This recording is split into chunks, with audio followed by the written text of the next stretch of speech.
Dari 3 bank BUMN raksasa, 2 udah kita bedah. Nah, yang ketiga ini, sahamnya paling babak belur.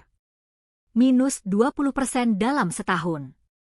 Lebih dalam dari BRI, lebih dalam dari Mandiri. Tapi anehnya, dari 19 analis yang liatin saham ini, 19-19-nya bilang beli. 0 yang bilang jual. Saham yang paling dibuang pasar, tapi paling kompak direkomendasiin analis. Ada yang gak nyambung, dan hari ini kita cari tahu kenapa.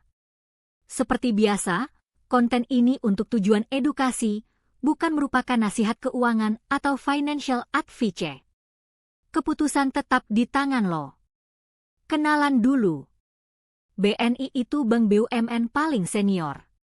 Berdiri 5 Juli 1946, bulan ini genap 80 tahun. Posisinya unik. Kalau BRI rajanya kredit mikro, dan Mandiri rajanya korporasi domestik, BNI main di tengah. Kredit korporasi, plus satu keunggulan yang jarang dibahas, bisnis internasional. BNI itu satu-satunya bank Indonesia dengan jaringan kantor luar negeri yang signifikan. Dari Singapura, Tokyo, sampai New York.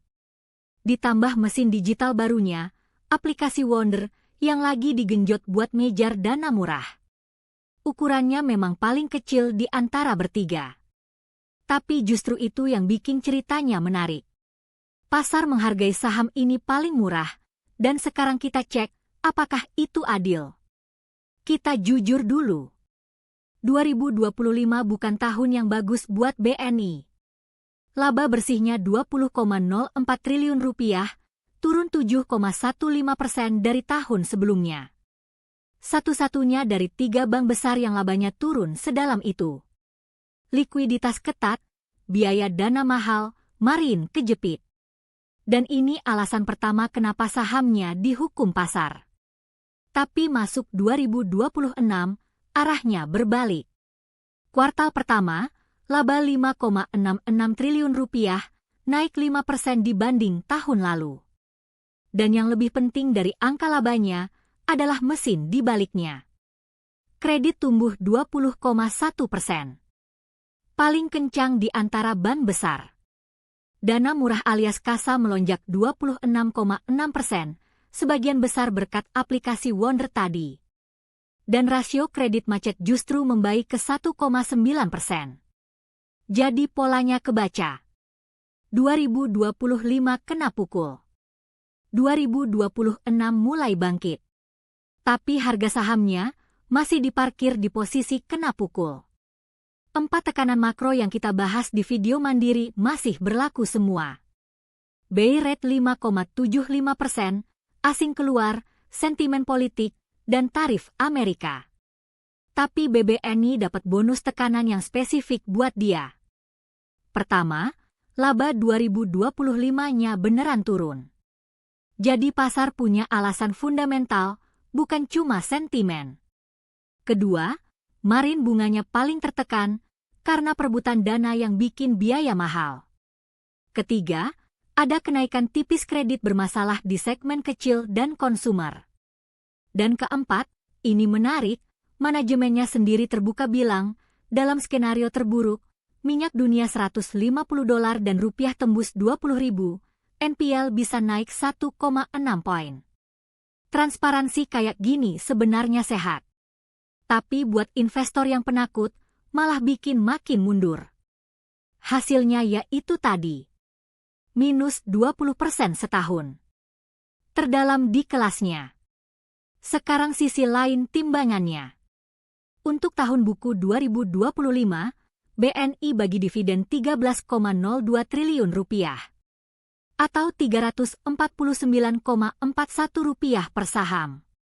Dan itu 65% dari seluruh labanya. Payout ratio segede itu artinya manajemen pede sama kekuatan modalnya. Di harga sekarang, yieldnya sekitar 11%. Buat konteks, itu di atas kupon SBN manapun yang pernah kita bahas. Walau tentu, risikonya beda kelas. Kualitas asetnya gimana?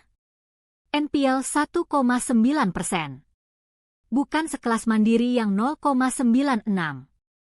Tapi jauh lebih aman dari BRI yang 3,29.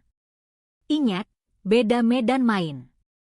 Jadi sekarang kita punya bank yang dividennya jumbo, NPL-nya menengah tapi sehat, kreditnya tumbuh paling kencang. Di harga yang paling didiskon pasar. Balik ke teka-teki pembuka.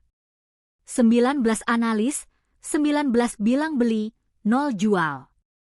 Target harga rata-ratanya Rp4.788. Sekitar 51% di atas harga sekarang. Yang paling konservatif di 3.800. Yang paling optimis 5.500. Tapi dua catatan wajib. 1. Sebagian target itu dibuat sebelum koreksi terakhir. Buktinya, RHB Sekuritas baru aja mangkas targetnya dari 5.250 ke 4.560. Walau rekomendasinya tetap beli. 2. Kompak bukan berarti benar. Analis menilai fundamental. Sedangkan yang naikkan saham ini sekarang, sebagian besar faktor makro yang gak bisa dikontrol siapapun. Jadi, BBNI hari ini. Ban 80 tahun yang lagi transisi. Laba sempat jeblok di 2025, tapi kuartal pertama 2026, semua mesinnya nyala lagi. Kredit, dana murah, kualitas aset. Sahamnya paling murah di antara bank besar, karena pasar masih melihat kaca spion, bukan kaca depan. Buat yang percaya pemulihannya berlanjut dan tahan gejolak, ini tipe saham yang biasa disebut turnaround story dengan dividen gede. Buat yang gak tahan lihat portofolio merah berbulan-bulan, mungkin bukan tempat yang nyaman. Sekali lagi, ini edukasi, bukan rekomendasi. Riset sendiri, sesuaikan profil risiko lo. Trilogi Bank BUMN resmi selesai. BRI, Mandiri, BNI. Kalau lo mau gue bikinin video perbandingan langsung ketiganya, atau bedah bank swasta kayak BCA, tulis di komentar. Like, subscribe, nyalain lonceng, biar makin banyak orang Indonesia yang melek finansial. Sampai ketemu di video Move on Finance berikutnya.